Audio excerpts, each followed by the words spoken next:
here tonight to instruct us on map and compass reading. I'm going to introduce Mark Szentes. Yes, he is related to me. My marriage. Mark has been a member of the Idaho Mountain Search and Rescue for a couple of years now, and he is involved in the dog, what do you call it, the Canine Squad. That's the group that's called out when they're trying to find a missing person, and they use the dogs for that. He's trying to talk me into getting a puppy and training him on it, and I have said no so far. And you're also a member of, what other part of the, is that the only subgroup you're in? Pretty much, okay. All right, so I'm going to turn it over to Mark, and he's going to introduce the rest of his crew and tell you what we're going to show us tonight. Okay. Get the puppy. I agree. Great. We all love the puppies. Come on in.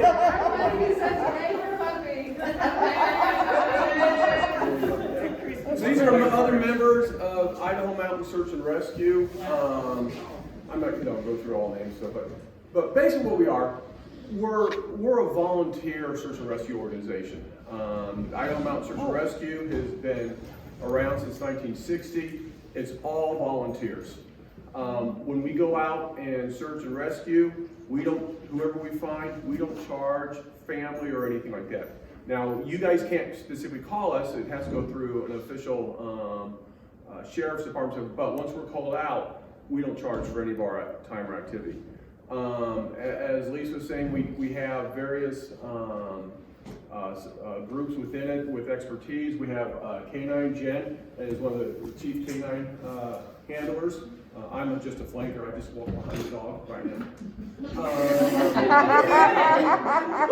We have a drone team. We have a man tracking team. We have a climbing team, rescue teams. Anything else? Biking team, yeah. So we have all this expertise, and so most of our search and rescues are in the Boise County, Elmore County area, but we go into Oregon, Utah, up to northern Idaho, because of a lot of the expertise in this group. It's just a wonderful group to be with. One of our missions of search and rescue is obviously save lives in searching and rescue, but also another big mission of ours is teaching people mountain safety.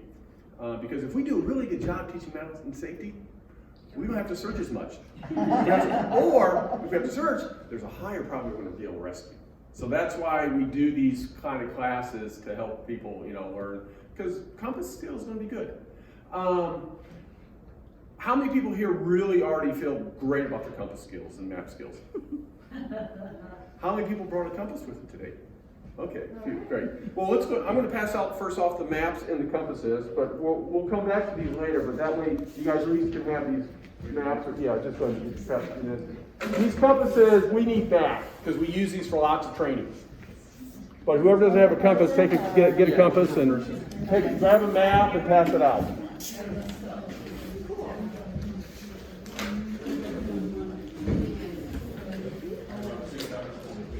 And then once we get started, and at some point we'll start working with the compass map, and hopefully everyone has pencils too. Do we have pencils? Little pen here? Pencils or pens or something like that? Pencil or pen, grab it. Now you're. I meant to bring them out, I forgot. That's what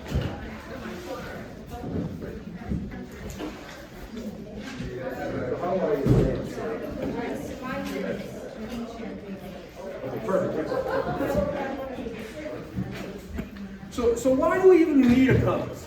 I mean, compass has been around. I'm going to take my mask off because I'm standing way back here. But we're going to wear, at least all of our members are going to wear a mask. We'll kind of start helping you guys because we're leaning over you. But right now, you guys, if you don't want to wear the mask while we're talking, that's fine because we're all kind of far enough away. The compass has been around forever. The compass is actually started with what's called a lodestone. The Chinese discovered what's called a lodestone, which was a magnetic stone that had magnetism. It sat around in China for about 900 years before people started actually using it for navigation. But it's been used for navigation for over 1,000 years. So the compass has been around for a long time. But now we got GPSs. We've got satellites everywhere. There's a ton of satellites out there. So why do we need compasses? Thoughts? No cell coverage, no satellite signal? Well, why would not be a satellite signal? You're out in the middle of nowhere. Well, but you're in the middle of nowhere, there's satellites everywhere.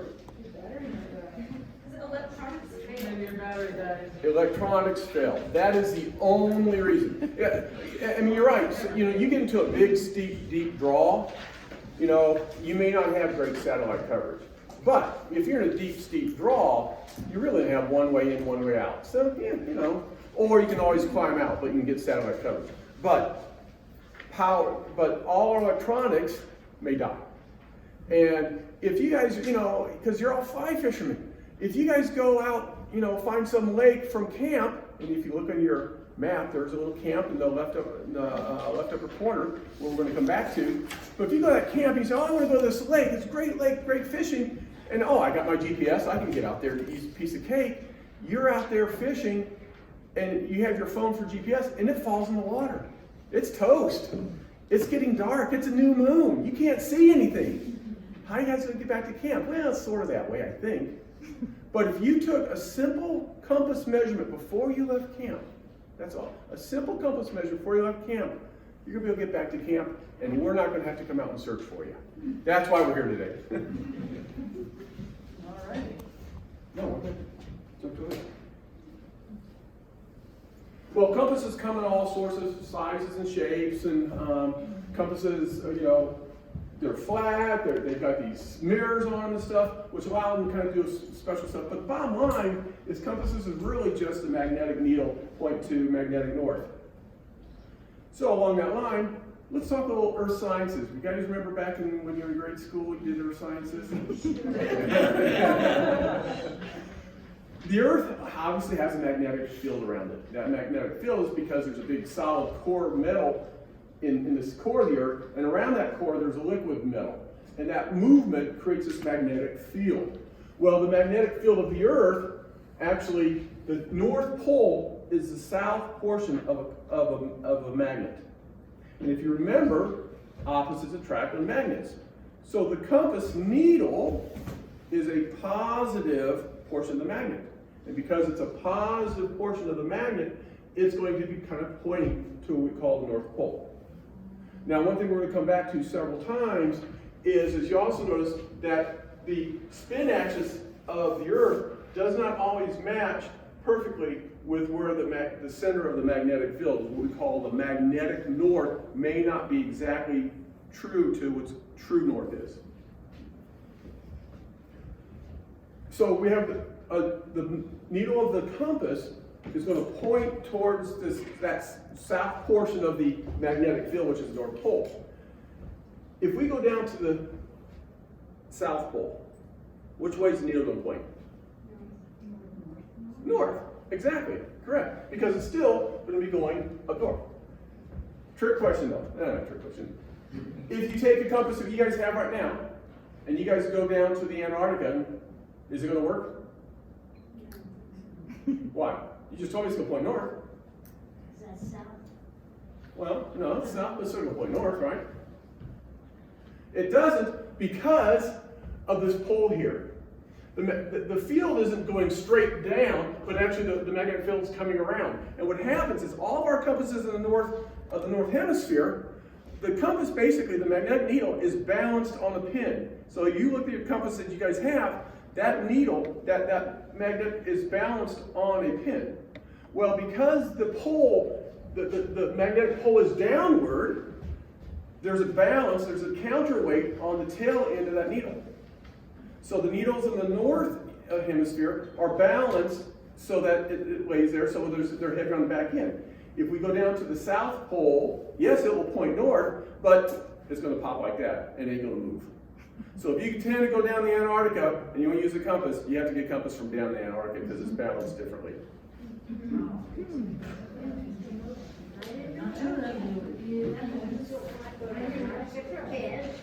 One of the important aspects, and we're going to come to this point here several times, is called declination. And declination basically is, remember, again, the compass is pointing to the magnetic north. Magnetic north isn't equal to true north. Maps, when you have a map, the map that you guys are looking at in front of you, Those hash marks, true north is on top. Maps are designed to are based on true north. Your compass is based on magnetic north. Now, if you were in central Illinois with a map and compass, it doesn't matter because the declination is 0, meaning that magnetic north is the same as true north. So in central Illinois, you can take your compass and map, it's great. Here in Idaho, magnetic north is to the east of true north. So we have what's called a declination. That declination we have to take into account because in Idaho, our declination is about 13%. If you look down at the bottom of your map in the left lower corner, it says declination. It tells us that. Declination is only important if you're using the compass with a map. If you just are using your compass to navigate and no map, you don't have to worry about declinations because it's all relative. But if you're going to use a map to help you with your compass, then you have to take into account declination. In declination, and we're going to come over this concept several times, so don't worry about catching it all at this point. But in declination, if you're taking a compass reading and you're putting it to your map, to use your map, you add the declination. If you're taking a reading off of the map to now travel with your compass, you subtract the declination. So if you're going to a map, you're adding the declination. If you're coming away from the map, you're subtracting the declination. Now, fortunately, because we are west of central Illinois, which is where the declination is 0, all of our declination numbers are positive numbers, which still makes it easy. So if we're going to subtract, we're just going to simply subtract. If we're going to add, we're going to simply add. However, if you were to go to the Adirondacks or the Catskills in New York, that declination number is a negative number. It's actually negative. In the Catskills, I have a map here that shows declination, but the declination in the Catskills are minus 13. So that if you're going to add that declination to the map, but it's a minus, you're in a sense subtracting. Or if you're pulling that declination in New York from the map, you're subtracting, but subtracting a negative number is adding. So just simply remember, if you're going to the map, you're adding. If you're pulling away from that, you're subtracting. Again, fortunately here, since we're west of the 0 declination, they're positive numbers. So we don't have to worry. But if you ever decide to go to New York or the Adirondacks or something, and you're going to use a compass, the bottom of that map will show a negative declination number. You can pass that around. So that's that map that I printed out today. What's that? Every map doesn't show this declination. Yes, it does. They do? Every significant topo map does. Yeah, your road maps don't. Okay. But every significant topo map will show a declination some point on it.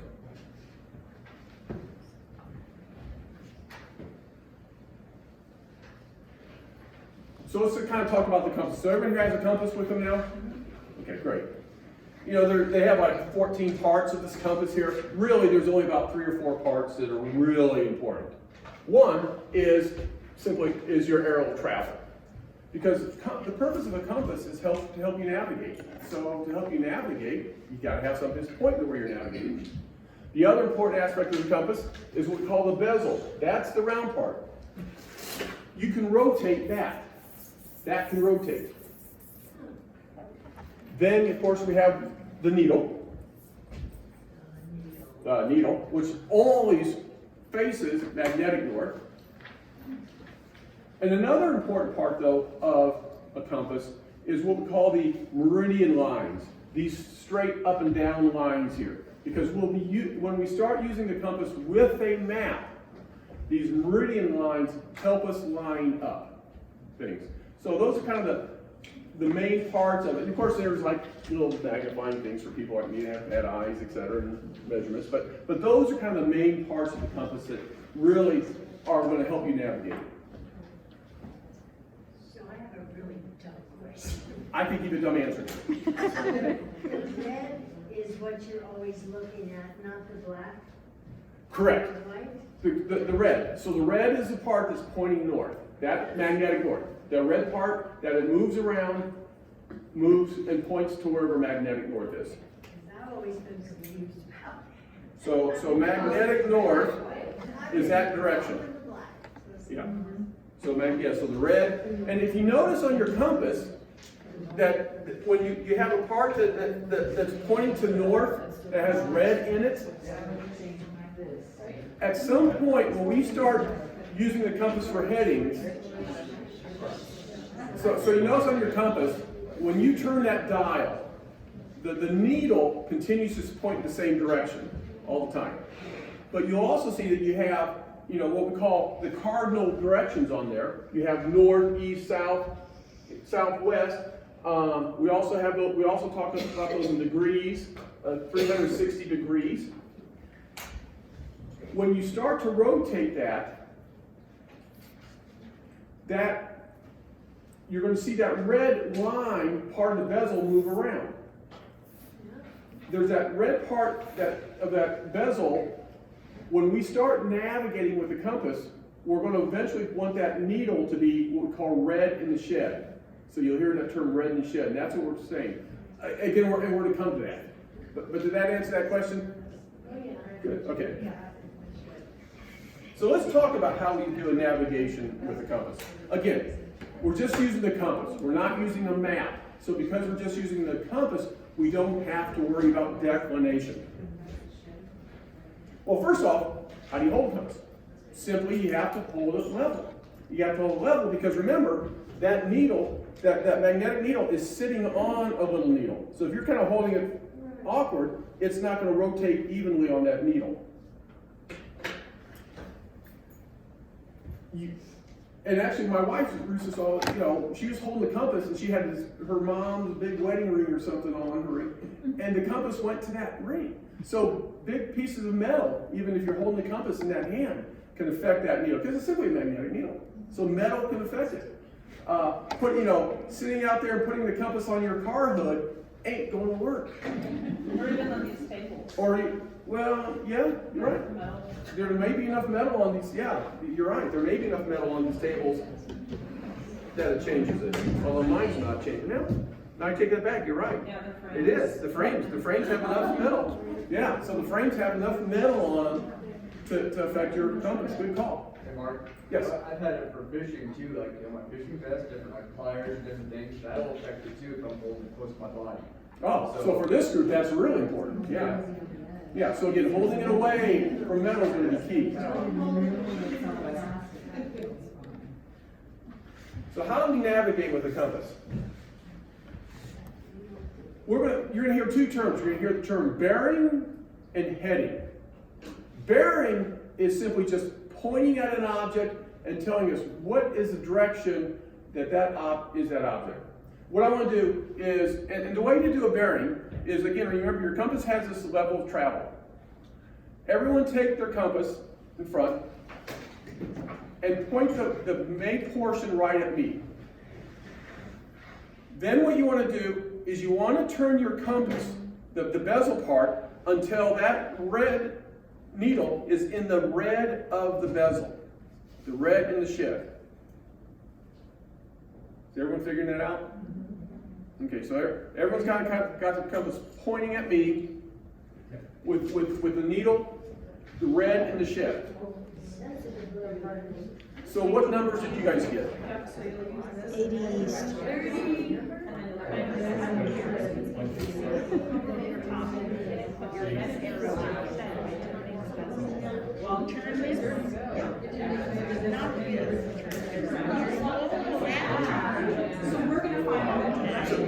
So what numbers did you get?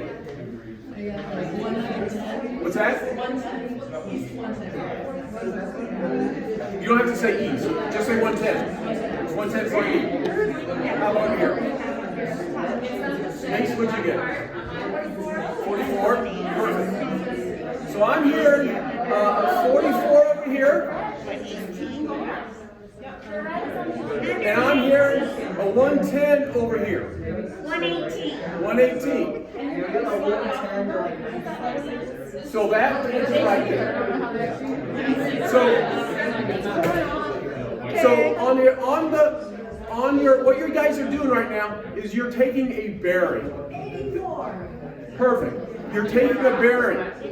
And that bearing is on me.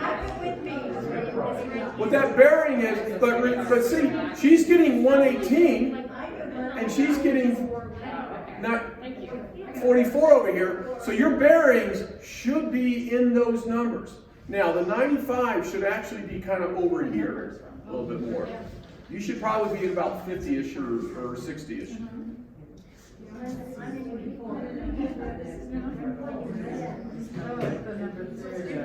But what you're doing is you're simply taking a bearing. So again, you point the compass at the object. You put the needle to the magnetic north. That's the red in the shed. And that number that you have, that's your bearing in degrees. That's different from a heading. So what I want everyone now to do is turn your compass so that it's actually your direction of travel is 340. So turn your compass so that the direction of your travel is 340. Move your compass until you have the red needle in the shed, and I want everyone to point to what direction they're pointing at. So turn it to 340.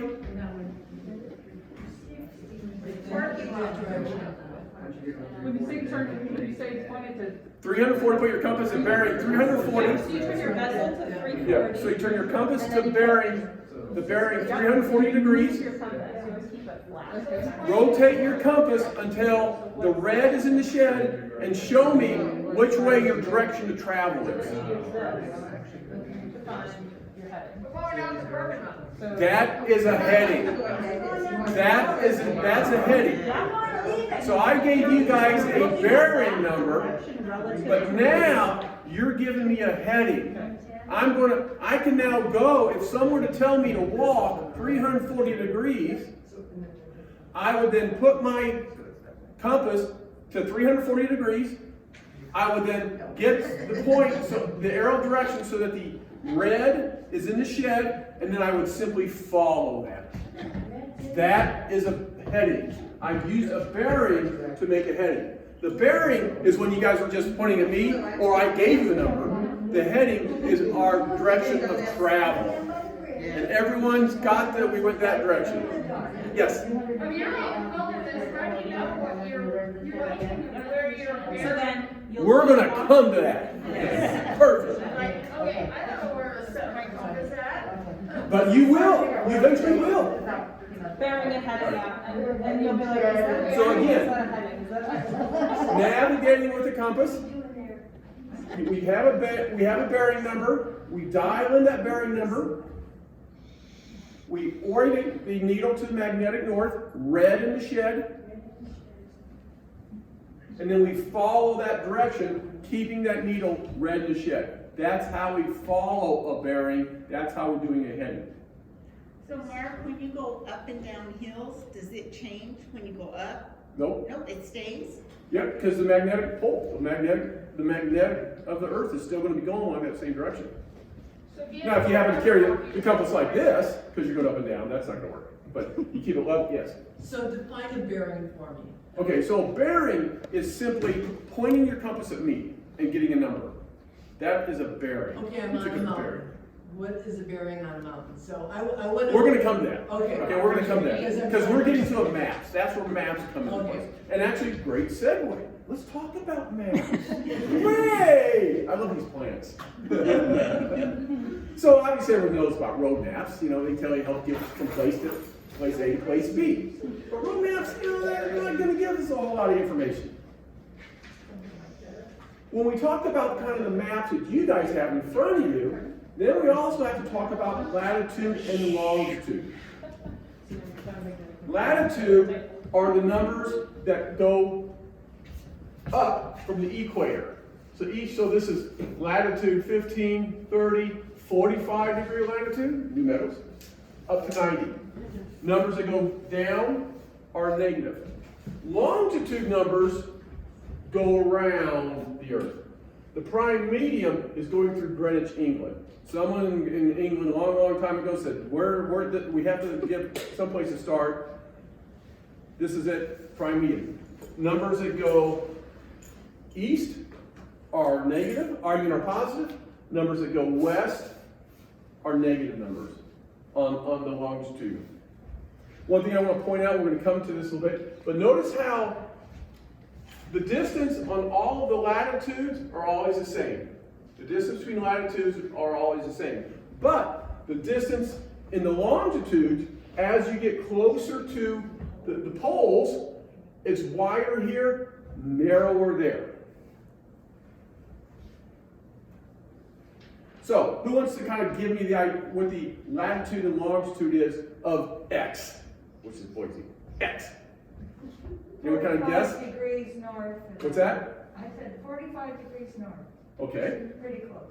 Very close, very close. How about longitude? 118, 118. About 100, yeah, 118. There's another, either you can say west, or you can say negative. Yeah, this is wrong. It should be a negative, because remember, we are west. Yeah, so these numbers are actually negative. So the proper way would be either, these would be negative numbers, negative 116 actually, or you can say 116 west. And that allows us, that's how kind of our coordinate formats that you'll see. There's different ways that these coordinates for latitude and longitude are printed out. You'll see them as decimal degrees. This is what, if you like, Google Maps can pull up latitude and longitude. It tends to be in decimal degrees because computers like decimals. But you can also see in degrees and minutes. 1 degree, remember, the Earth is a circle. 1 degree, your compass has a circle on it. 1 degree is equal to 60 minutes. And then 60 seconds are equal to 1 minute. So you'll see degrees and minutes, and then you'll see it listed as degrees, minutes, and seconds. But there's another way we can map out the world as well. And we, as our IMSARU group, uses this technique. And it's called Universal Transverse Mercator. And what they did back in the 40s is someone took, because again, the problem with that is, with the original way, with the latitude and longitude, is that the distance in the latitudes, they're pretty equal. But the longitude distances are broader, as close you get to the poles, are broader, longer at the base than they are at the top. With the Universal Transverse Mercator, or UTM we call it, what that did is it equalized everything. And what they did to create that is they took a globe and they wrapped a piece of paper around that globe. And then they just simply shined a light through the globe and it reflected on the piece of paper. And then they cut the paper, and now they took this 3D sphere and turned it into a 2D piece of paper. And so now all of the longitudinal numbers, distances, are the same as well. So it makes calculating distance on maps incredibly easy. Because what they did is they broke the world into 60 zones. Each zone is 6 degrees in longitude, but it's 1,000,000 meters. So they would come up with a number, and that last number is a meter. So this position here is 4 meters next. So if I had the same number and I had a 3 here, I knew that I could tell you that this position was 1 meter off of that there. So the advantage of the UTM, particularly, and this is what we all use in search and rescue, is it allows us to calculate distances a lot faster.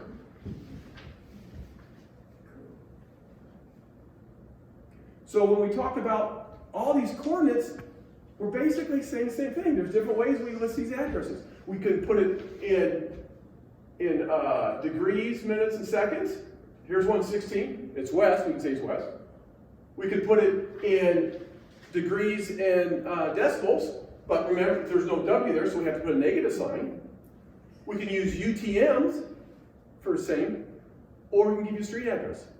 These are exactly the same place, which is right here. So these are exactly the same way of saying this spot right here. questions so far? Super. So now, oh, sorry. Let's go to, oh, what happened? Go backwards. Maps.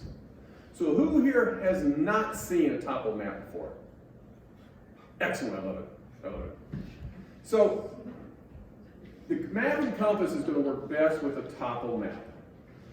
We use topo maps because not only are they giving us distance, but they kind of show us topography as well. Hence the term topo maps. One of the most important aspects are the contour lines of a map. Does everyone understand what these all mean? Okay. So what these lines are reflections of elevation change. So it's not distance lateral, it's distance longitude or height. We have what are we call the index lines. These lines have numbers associated. They're the big broad lines. And they'll have a number. This is 6,400 feet above sea level. This is 6,200 feet above sea level. The index lines will kind of give us an idea of where that height is. The lines in between are the intermediate lines. Using the number of intermediate lines between each index line, we can determine what the contour interval is. And the contour interval in this situation, because we have one index line is 6,400, another one 6,200, so we follow that big bold line around. So here's the other index line. So here's 6,200 because we can show that by following it over to there. And we have 5 interval lines in between. So each line is 40 feet difference in elevation. You can then say, okay, if each line is 40 feet in elevation change, obviously this isn't real steep. But they're getting pretty steep over here because each line, the closer they are, that's 40 feet of elevation change. And if I were to climb to this peak, it'd be really difficult here because it's a real steep spot here. And that's what topo lines are going to allow us, is these contour lines allow us to get a picture of what the surrounding terrain is. And then as you can see that again, so these here, the contour lines are 10 feet.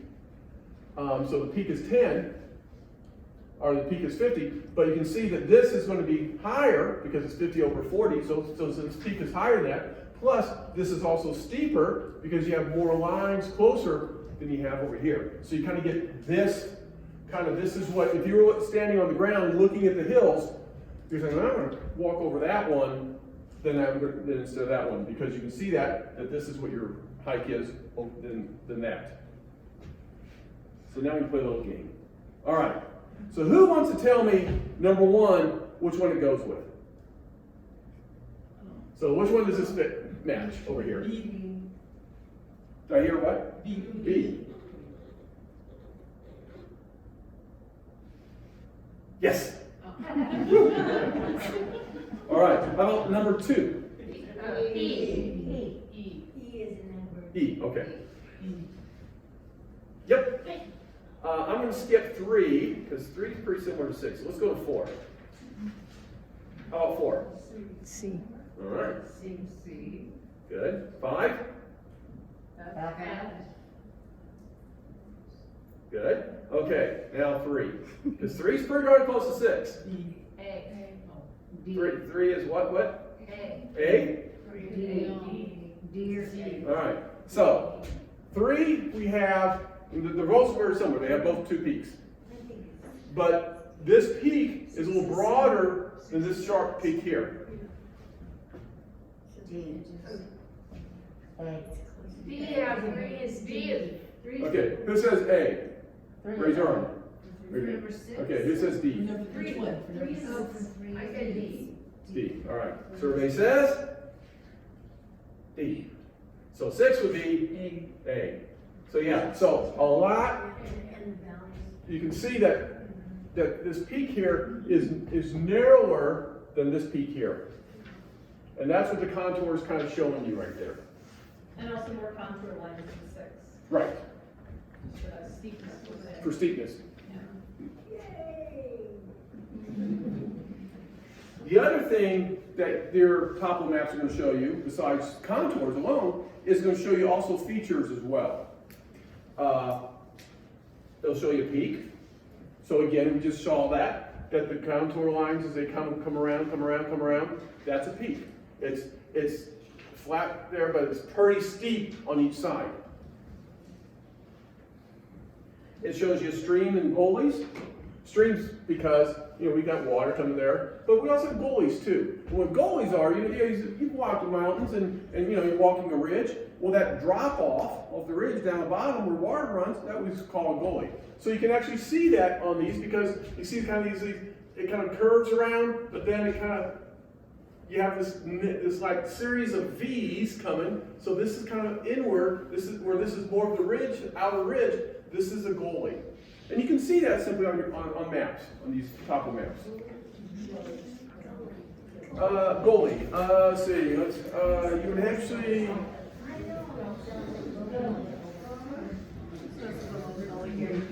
Yeah. So if you look at the far right corner, the farthest one, the far right corner, you see those kind of the indentations that almost squiggles in. I can tell you that's kind of more of a gully. That series of V's. And of course, then also looking at maps, they're going to kind of give you an idea of vegetation and rocks. Things that have a lot of green on them tend to be more vegetation. The browner areas tend to be more rocky country. And then you also have trails showing on these maps as well. So topo maps give you a lot of information besides what you're using for maps and compasses. So. And again, very important, look at the bottom of your map. There's a declination. So all topo maps are going to have a declination on them.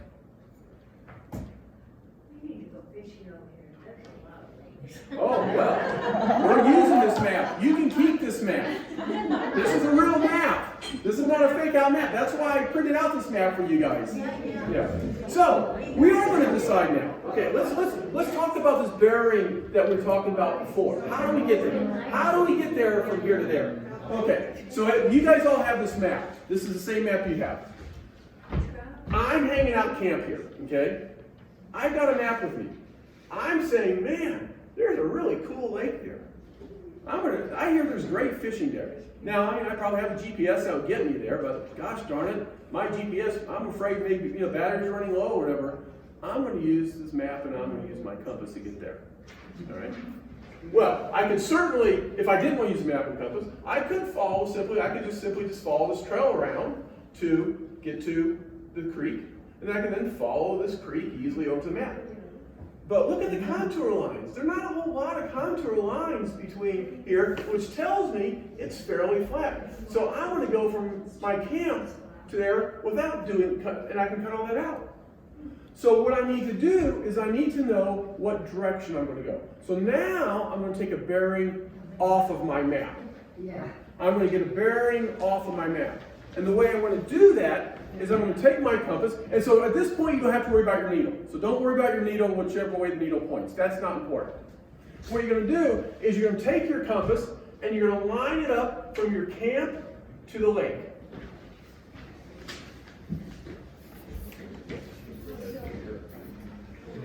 And this is where those little lines in the middle of your compass become very important. Because then you're going to remember, maps are designed on true north. So you're going to line your compass up between the camp and the camp and the lake, and then you're going to line your compass. You're going to move your bezel so that true north follows these hash lines. So again, line up, and you're going to rotate the bezel until true north follows the hash marks. Well, you want to keep going because north on this map is The north on the map are the lines, not the edge of the paper. If you notice that the map paper doesn't match the lines, the hash marks are true north. Is it? So again, You're going to take the edge of your compass and you're going to line it up in the direction you want to go. So also point your compass in the direction you want to go. So I'm going to go from camp to the lake. And then I'm going to turn my bezel so that true north on my bezel matches up with true north of the map. So I have these little lines that help me line up that. And Mark, do we put the corner of the compass or the middle of the compass? It depends on how much distance you have. I mean, it's easy. I mean, you're drawing a straight line. Okay. So So do you want a line drawn? you can if it helps. You can certainly draw a straight line from camp to the lake as well, and then line it up that way as well. I mean, you But can then do you that. rotate your bezel so that true north on your bezel matches true north of the map. You getting that?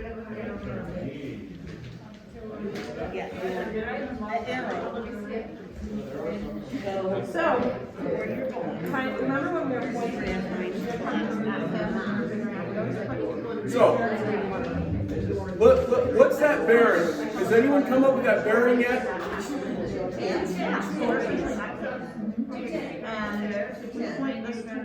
A little higher number. It's going to be about 217. I got 217. Let's see.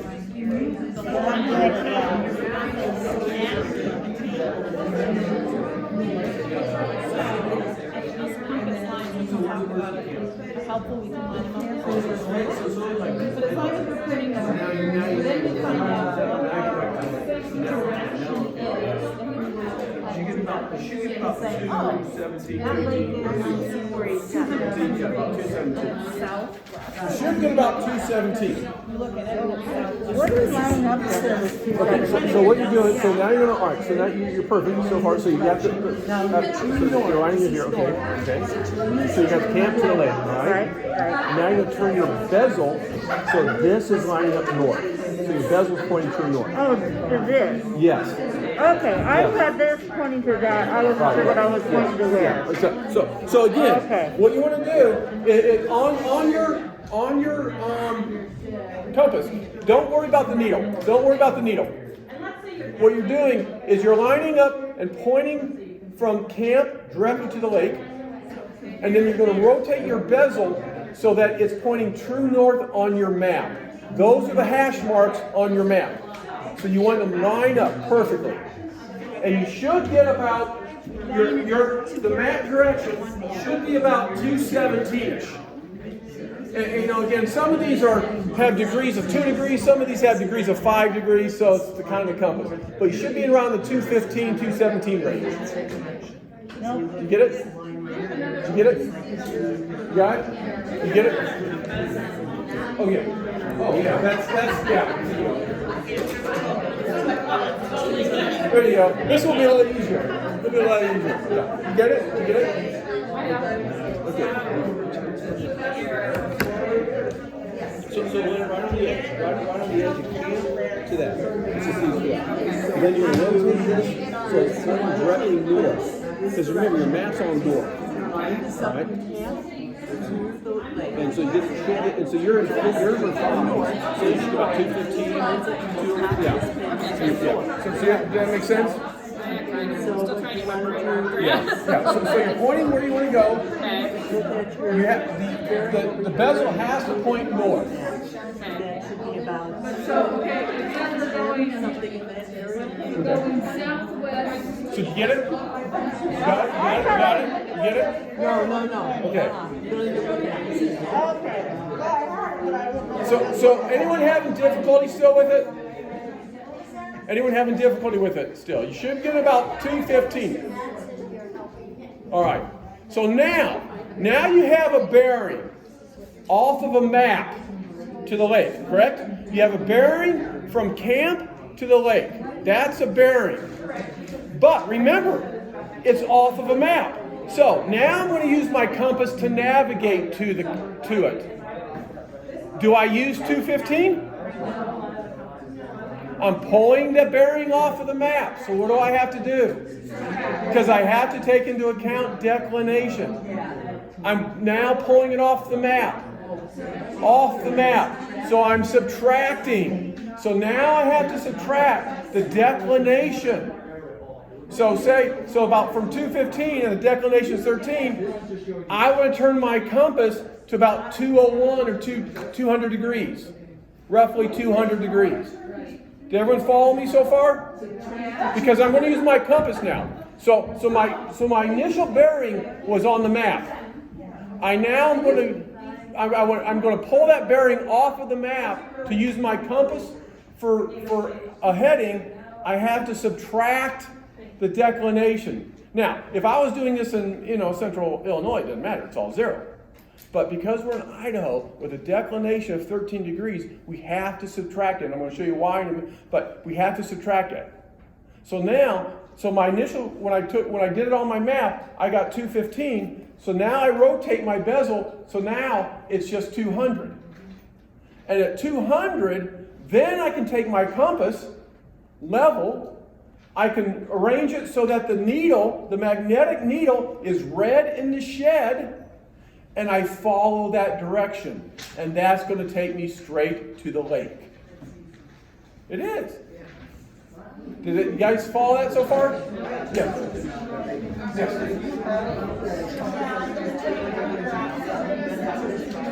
No. It's adjusted for declination, then you don't have to take that. You don't have to make it. But these don't. My company also. Bob, you did that. You're right. You don't have to make it. Right. So if you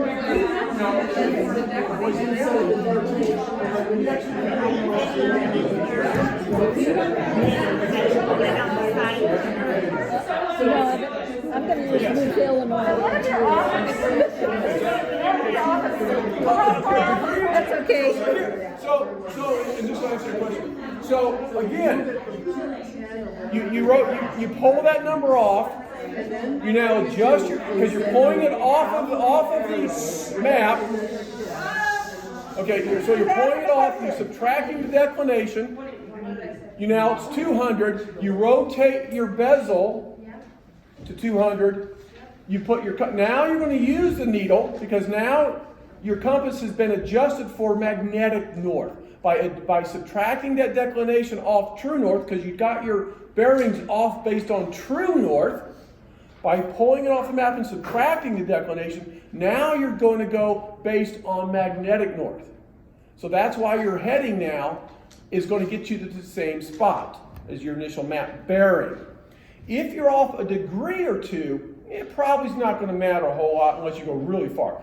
However, if you forget to do the declination, so here's what I'll show you. If you forget to do the declination, because we're now in Idaho, and I put my compass at 200. So initially I was about 215 when I really did it. I say I forgot and somehow the declination wasn't right or whatever. This is a 13 degree. This is a 13 degree difference. This is the declination of Idaho. See how far I'm going to be off it? So that declination in Idaho is extremely important. But 1 to 2 degrees, you're probably still going to be, close enough there.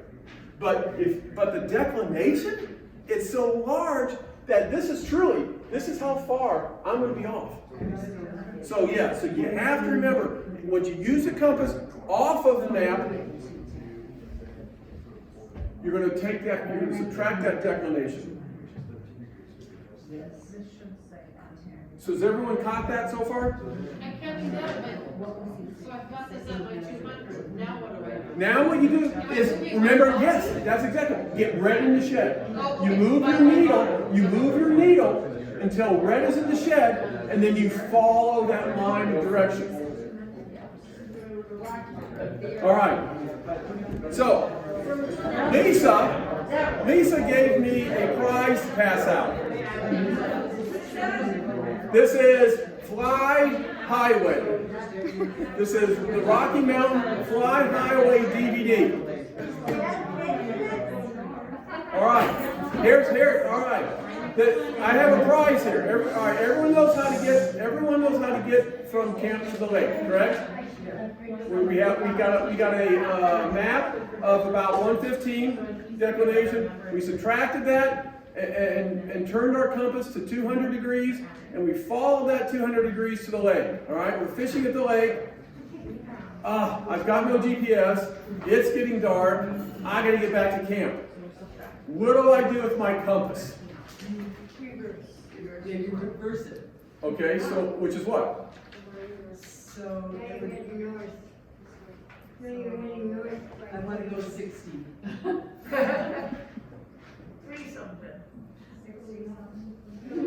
100. I don't know.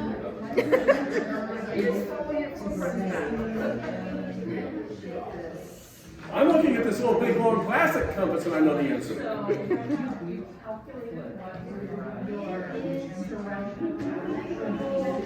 We have a Going map? from the lake back to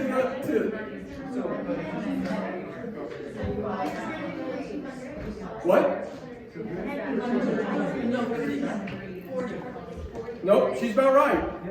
About 10 to 20. Yeah, it's opposite of it's simply opposite of, it's 180 degrees off of 200. It's 180 degrees. You just have to turn your compass 180 degrees. That's all. That's all. That's all. Oh. You'd answer. Yeah. It's just 180 degrees. So at camp, so back to my very original beginning thing. I said, you guys, you're going to go to the lake with your GPS. You drop your GPS in the lake. But if you took a bearing off of your map before you left camp and said, camp, I need to go 200 degrees to the lake from camp, even if you used your GPS to get there, all you would have to do is 180 degree, turn your bezel 180 degrees, and you're going to get from the lake back to camp. Just 180 degrees. Is that 20? You rotate the bezel. What's that? Is that 20? Yeah, it's about 20. Yep. Yeah. It'd be 20.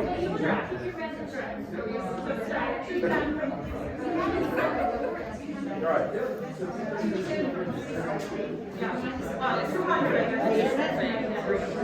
All right. Has everyone got that? Everyone kind of got that? Okay. Here's where it gets fun now. Now we're gonna have fun. Now we're gonna play on our paper with. So everyone will need a pen to mark the paper as well. Okay. Now we're gonna go. Okay. I've kind of like, hey, I've realized that I heard there's great trout in this lake. There is phenomenal trout in this lake. I'm gonna go this lake. I'm gonna fish. Well, I'm not gonna go from camp to there because, gosh, there's a big old, ridge here. So I'm gonna, I've got someone who actually I found a packer who can take me on a horse, and they're gonna take me on this trail here, but they're gonna drop. They can't take me all the way to the lake, so they're gonna drop me off. So now I got this, I'm gonna hike around, and I'm gonna follow. I've got this lake here. Oh, I found the creek. I'm hiking up the creek, but man, it's getting gnarly to hike this creek. So I'm gonna go off a little bit. But as I go off, I'm a little lost. I'm not sure, where have I gotten relative to this lake? Am I up here and the lake's down here? Is it here? Well, I've got a map, but I can't see the lake. So I got to figure out, where am I? So we're going to now, we're going to use some field bearings to figure out where I am. Well, while I'm standing in that spot, and this was kind of, I can actually see a couple peaks. I can see this peak way up here where I'm standing, McGowan Peak, and I can see these two big ridges over here, and one of these ridges actually has a taller peak. So I can see these two peaks. So I can see those peaks from where I'm standing. So I take my compass, you guys not yet, but I take my compass, and I point it to McGowan Peak, and I can see the peak right there. And when I point my compass at McGowan Peak, I get a bearing of 350 degrees. Okay, so everyone, so when I point my compass at McGowan Peak, I get a bearing of 350 degrees. Now, I'm going to transfer that to my map. Do I just take 350 degrees and put my compass on the map? Okay, so what do? Do I add or subtract? I'm adding it to the map. So I add. I'm adding to the map. I'm subtracting from the map. I'm adding to the map. So I'm going to take, so what's that number then? So if I have 350 degrees, 363. well, there's no 360, so it's 3. Because there's no 360. Compass is about 360. So it's 3. It's 3 degrees. So I'm going to turn my compass bezel to 3 degrees. All right? Repeat that, Okay. that last. All right. So first off, I can see McGowan Peak on your map. I can see where I'm standing. That's McGowan Peak. I take my compass. I point at McGowan Peak. I turn my compass until the red's in the shed, and I get 350 degrees. That's my bearing with just my magnetic. But now I'm going to take that number, I'm going to put it on my map. So I have to add 13 degrees to that. So now it's 363. Actually, it's 3 because it's, map compasses only go 360, right? Because 0 is 360. So it's 3 degrees. So it's really 3 degrees, all right? So I've turned my compass now to 3 degrees. Now because I'm going to work on the map, I don't have to worry about the squirrely needle anymore, okay? Because I'm going on the map. So what I do is I know that wherever I'm standing, McGowan Peak is 3 degrees away. So I take the tip of my compass, and I have it to 3. I have my compass at 3. And then I take the tip to McGowan, and then I take my pencil and I draw a line from McGowan Peak, just keep going all the way down as far as I can go. But remember, I'm at 3, and you have to line this up so that your north lines are fitting, okay? Your median lines, these median lines are fitting. So I'm at 3, but my median lines still have to go north, okay? Is everyone following that so far? The ones on the map? Yes, the lines on my here have to line up with those lines on the map. Oh, the middle. Yes, but I'm going to have a slight angle. I'm not going to be because I have 3 degrees. It's not going to be a straight angle. But I know wherever I'm standing, I'm in that line.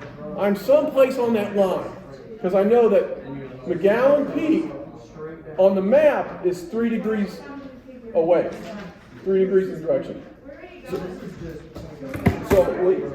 So what you want to do is you want to turn here. So first off, you turn into 3. Okay, turn into 3.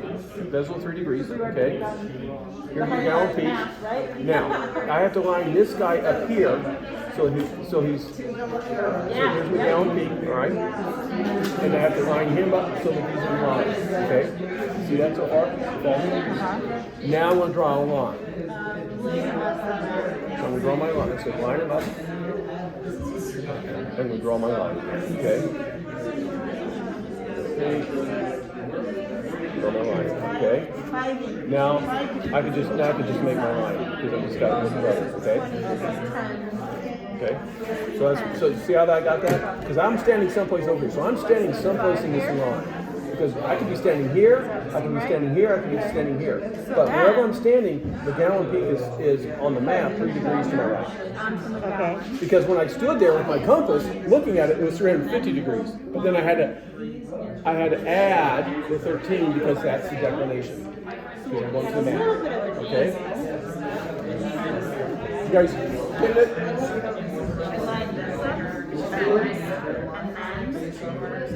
You guys get it?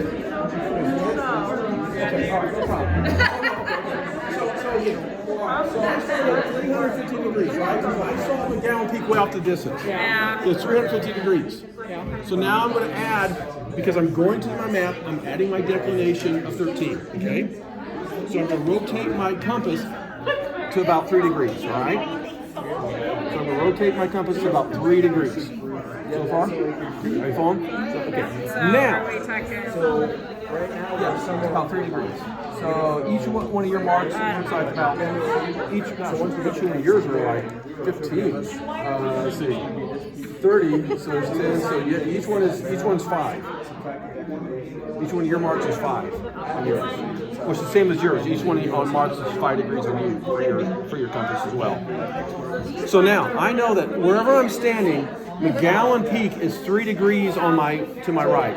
So now I'm going to take the edge of my compass to McGowan Peak, right? But I have to line true north up. So I'm going to line these lines up here, these lines right up, these lines up and down. I'm going to line them up with true north here. All right. So you follow me so far? And true north is these lines Yes. in comparison to these lines? Yeah, these lines are true north. These lines are true north on the map. Well, let's go because these lines here are true north. This paper is not true north. These lines are true north. So I'm going to put them on.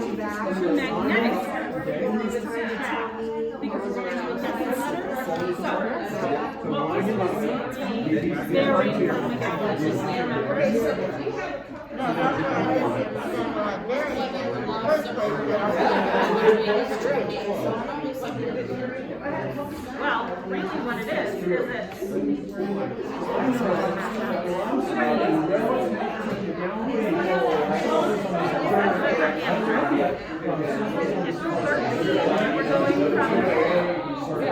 you remember what the first part?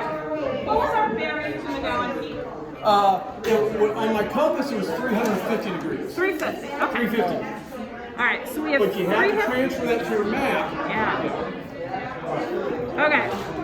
So we have 350 degrees is what we shoot, and that is magnetic, correct? Because we're shooting it on our compass. So we have magnetic, and we want to find true north so we can correlate that on our map, right? So when we go from magnetic to true, what do?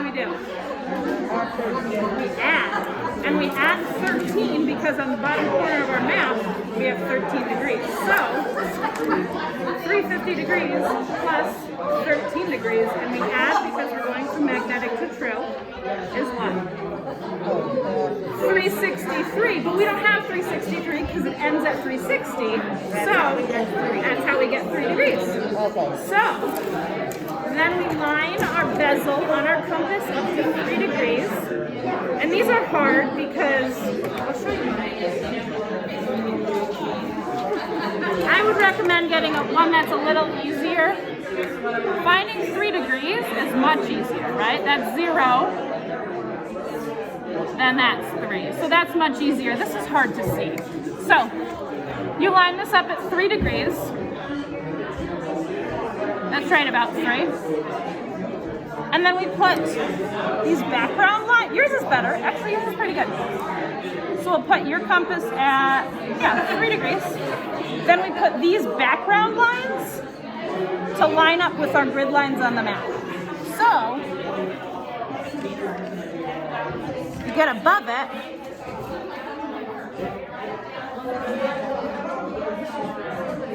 and that's pretty well lined up. And then you put one tip on McGowan Peak.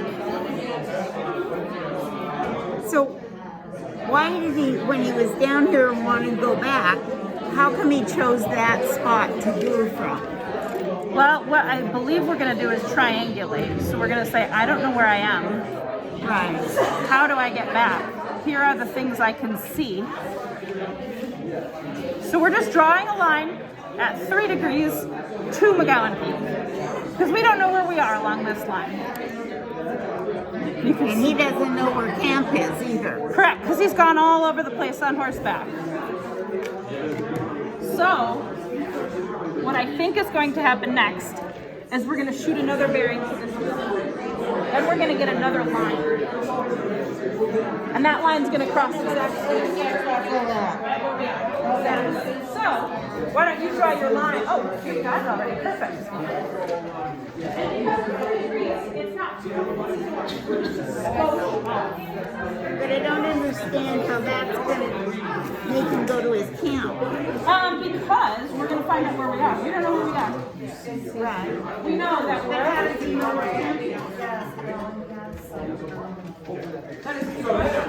All right, everyone so far. Okay, now, here's the second thing, all right? So has everyone got the 3 degrees to McGowan Point line drawn? Yes. Okay, perfect. So now, where I'm standing, I haven't moved yet, where I'm standing, I can now see these 2 ridges here. And I see this ridge is taller, so it's an easier one to find. So now I take a new bearing, I take my compass, where I'm standing, I point it at this ridge right here. Okay, see the S on the sawtooth? This ridge right here. I point it right at that ridge right there because that's the taller of the 2. And I look at my compass and I get a reading of 60 degrees.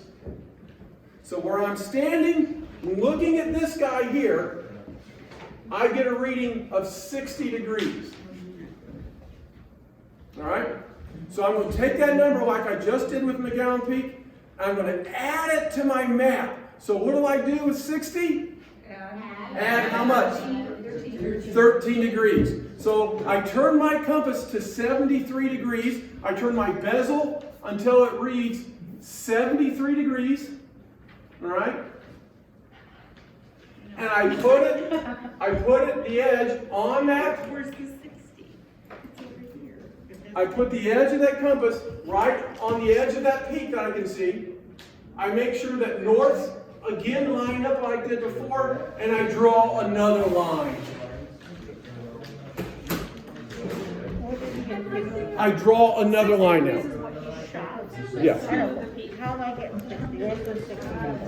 Okay. So what do we have to do once So right now you had 60 because you were standing here. So you were looking at the peak. So now you're going to add that to 73. So now you add the 13 to 60 because you're adding to 13. Or you're adding to 13 because you're going to the map now. So you're making the adjustment of magnetic north to true north. Okay, so you want to turn it to 73. Okay, so there's 60, there's 80, so you're going to turn it to 70 degrees. So how did I get to 60? Oh, that was because I gave you that number.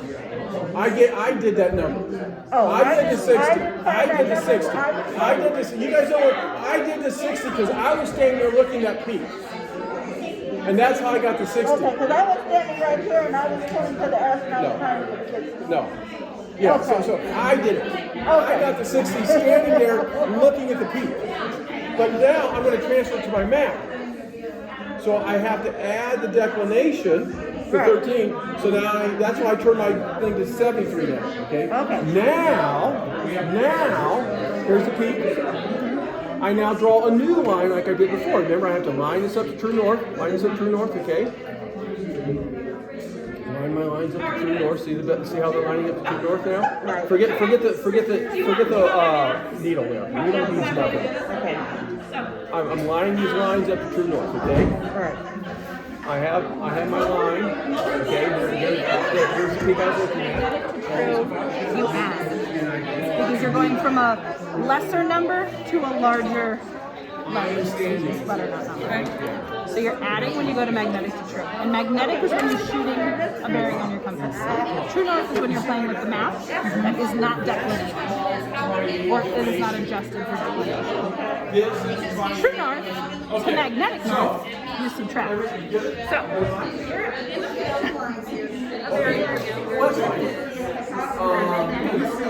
So you have to figure out which one you're peaking. You're close enough. So I'd say that line right there.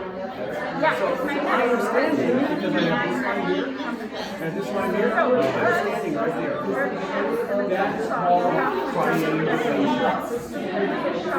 People are going to go off yeah. Perfect.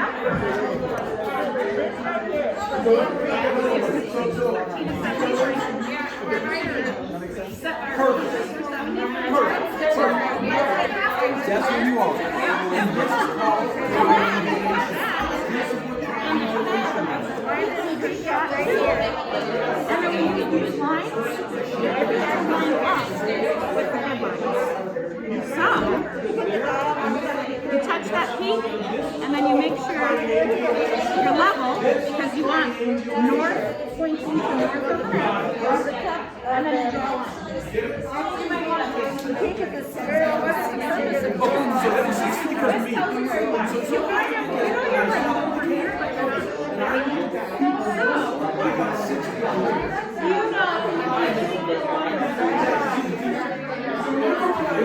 Yours is because you're facing off here. We've been having people on the middle of the here. That might change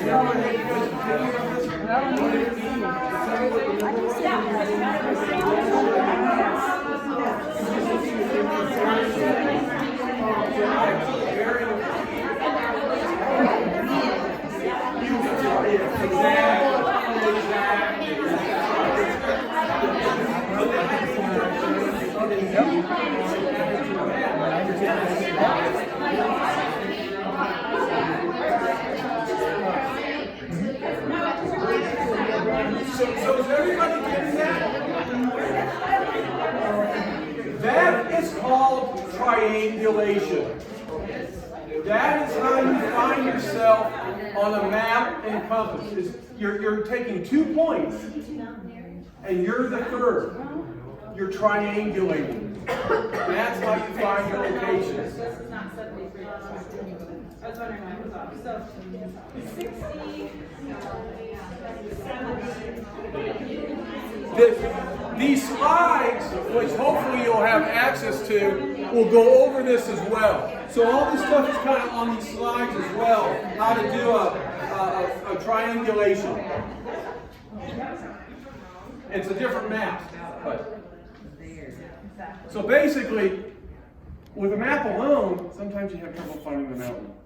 But with a compass, you're going to find it every time. You recognize that picture? yeah. Yeah.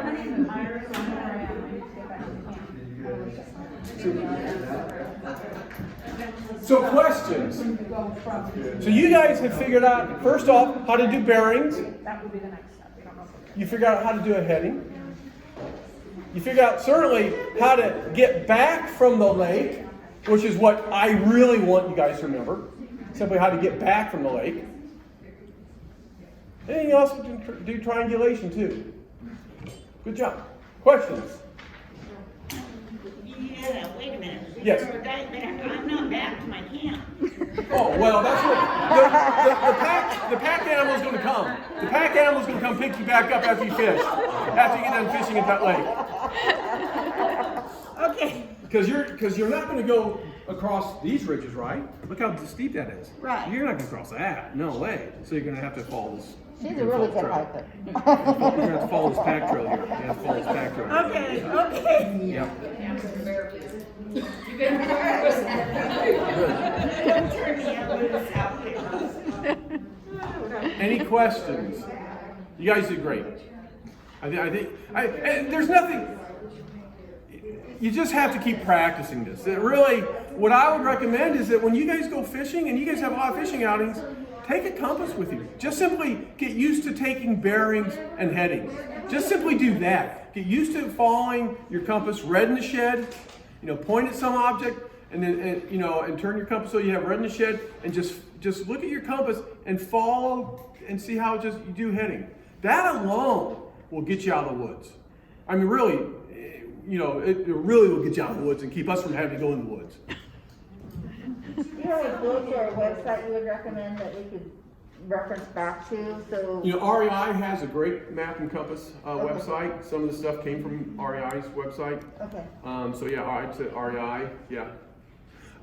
These slides that I put together, they have little stacks of what I just kind of went through. They in a different map, but here's the same thing we just talked about. How do you find yourself on a map where you point a distant object, turn the magnetic and read the bearing, and then add the declination to the map, and then showing you putting the compass on the edge of what you can see, and then lining up your compass so you have true north, drawing your line, and then you do a second position like we just did, and that's a triangulation. So Mark, this. So so Lisa, I think we'll put these on someplace instead. Yeah. Okay, yeah. This is to help you when you find somebody, get them out. It's not to help you go find that person.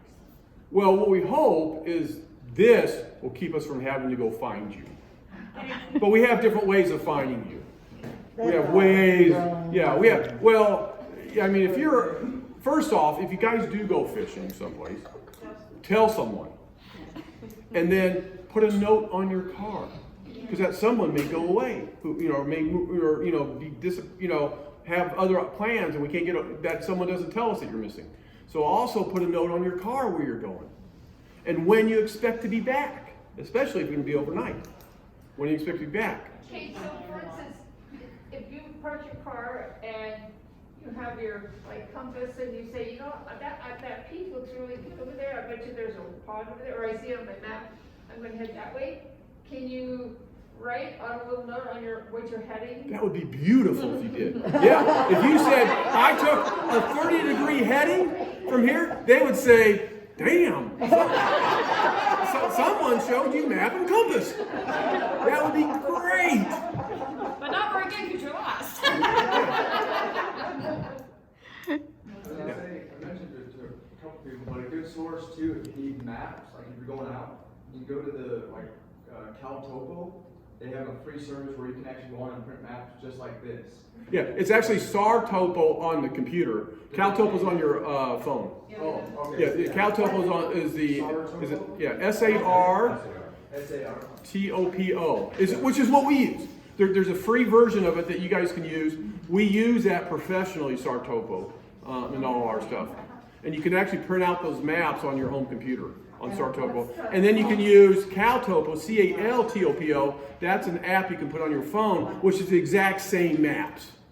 And again, there's a free version that you can download. And you can do all kinds of stuff, even on the free one, man. It's great. You can tell weather conditions. You can see the shading. You can see snow level. I mean, you know, what predicting traditional snow stuff. It's just great. What is it called? Cal. For your phone, it's Cal, C-A-L, Topo, T-O-P-O. SAR, S-A-R, like search and rescue. Topo is what you put on your computer, laptop, that has, you know, you can print stuff out on. Good. Anything else? We're done? And thank you to my helpers. Thank you guys. Thank you. Really, it's not down without you guys. Thank you. Can we do it again next year as a refresher? I'd be happy to do it. I'd be happy to do it. I'll be happy to do it. It's a perishable skill. Yeah, it is. It really is. It's a skill that, I mean, honestly, I know this because I've taught a couple classes now, and that's how I keep doing it. It's just because I keep learning because I have to teach it. You know, it really is. It's a perishable skill. So that's what I said. You know, just simply doing the bearing, getting used to carrying a compass, and just walking with the compass with red in the shed, in of itself is very helpful. Okay. The compasses that you guys got from us, we need back. So we do need those compasses back. Thank you. You can keep the maps though. And that is really Sawtooth Lake area. So the map's a legit map.